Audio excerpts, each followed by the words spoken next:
det her med lidt oplæsning undervejs, så vi faktisk også får noget rigtig litteratur, ikke kun snaklitteratur på bordet. Så Johnny, vil du ikke starte med at læse din tekst? Den vi har talt om. Den vi har talt om? Ja, tak. Jo, det vil jeg gerne. Den anden lektie, ja. Den anden lektie, ja. Og hvis jeg lige skal sige nogle ord om den her bog, jeg har skrevet først, den består af 51 fragmenter, ligesom sådan nogle erindringsklip fra jeg var 5 til jeg er 20 eller sådan noget i den stil. Altså mere eller mindre det, jeg kan huske af min opvækst i Sønderjylland. Og de er alle sammen på sådan 2-3 sider og handler om alt det, som drenge laver, når de er små.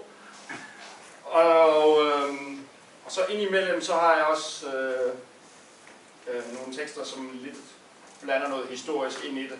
Så man får et indtryk af, at Sønderjylland måske ikke har ændret sig så meget i løbet af århundrederne nærmest. Og så alligevel. Det fragment, jeg vil læse for jer, det hedder Sandflugt. I århundreder lå der hede til alle sider, mod alle verdenshjørner. Tørt land, sandflugt. Derfor også stemmeværk, skytter, kaldtes de på sønderjysk, til at opdæmme åens vand. Der blev gravet grøfter og kanaler til bedst mulig fordeling af vandet, så man hvert efterår lå flyde ud over engene. Næringsstoffer og slam blev aflejret til næste års afgrøder. I vintermånederne var det for årtier siden af samme grund muligt at skøjte hele vejen til Tønder, 20 km hen over engene. Små græsture stak op hister her. I midten flød den mørke å. På begge sider bredt isdække, som en forgængelig motorvej væk. Så hurtigt havde man aldrig kunnet slippe afsted. Stadig kan engene være oversvømmet, men kun en enkelt vinter var det muligt for os at skøjte langs åens bred. Alle andre vintre var for regnfulde. Selv frosten havde forladt os og syntes ikke at komme tilbage for mere end en kort visit. Heden er også væk. Al jord opdyrket. Læhegn står med nøje afmålte mellemrum og skærmer for vinden. For århundreder siden var der så bart, at man kunne se kirketårnet i Tinglev, 10 km væk. Det er helt umuligt nu.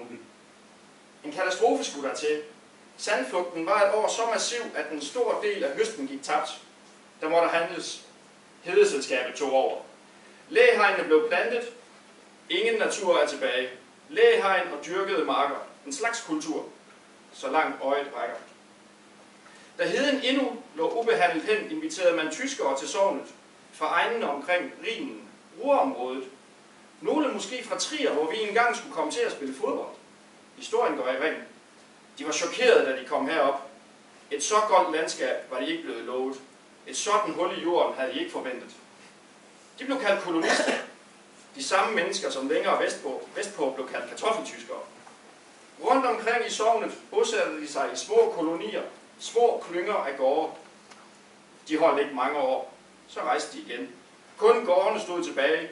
Heden var ubarmhjertig. Rhinfolk har ingen erfaringer med fladt landskab. Under den preussiske administration blev sognet kendt som Lille Danmark. Forholdet mellem danskerne og de såkaldte hjemmetyskere var på lavpunktet. Kun i missionshusene var der ingen forskel på dansk og tysk. Det var en verdslig konflikt. Kirken modtog alle. Mange unge forlod byen for at søge lykken, tog på højskole nord for Kongeåen. Senere kom enkelte uddannede tilbage. Landsdelen skulle forlades inden indkaldelse til den preussiske militærtjeneste. Faneeden til den tyske kejser. En umulighed, hvis man anså sig selv som værende dansk. Mange forlod for evigt landsdelen. Enkelte familier fortsatte rejsen og drog til Amerika. Sandflugt. På et tidspunkt blev det henstillet til de unge mænd at acceptere militærtjenesten på grund af affolkningen. Unge mænd, frisk arbejdskraft savnedes på gården. Det kunne være lige meget. Første verdenskrig tog en god del af dem. De havde accepteret og kæmpet på tyskernes side. Tabte en krig, der ikke var deres. Tyskland er der. Mere nærværende end for de fleste danskere. Det ligger i kulturen, i sproget, affarvningen, afsmitningen, det sønderjyske sprog, barrieren til Danmark, indbegrebet af, hvordan vi adskiller os. Vi kan gå op i tempo, sluge endelserne, få det til at klø skrættende i ganen. Et enkelt skridt nærmere sang, udstiller os med glæde, som har vi stadig travlt med opdyrkning af noget eget, som hoster vi stadig hedens støvede sand ud af hals og svælg. Det ligger i os, blot høster vi intet af det.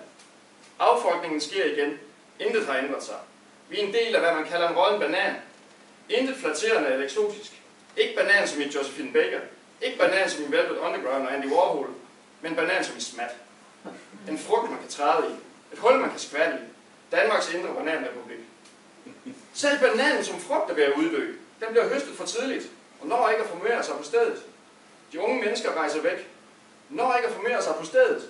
Meget går ud på at høste. For meget er blevet høstet. Gårdene står endnu i landskabet. Faldefærdige huse i bybilledet, ventende på nedrivning.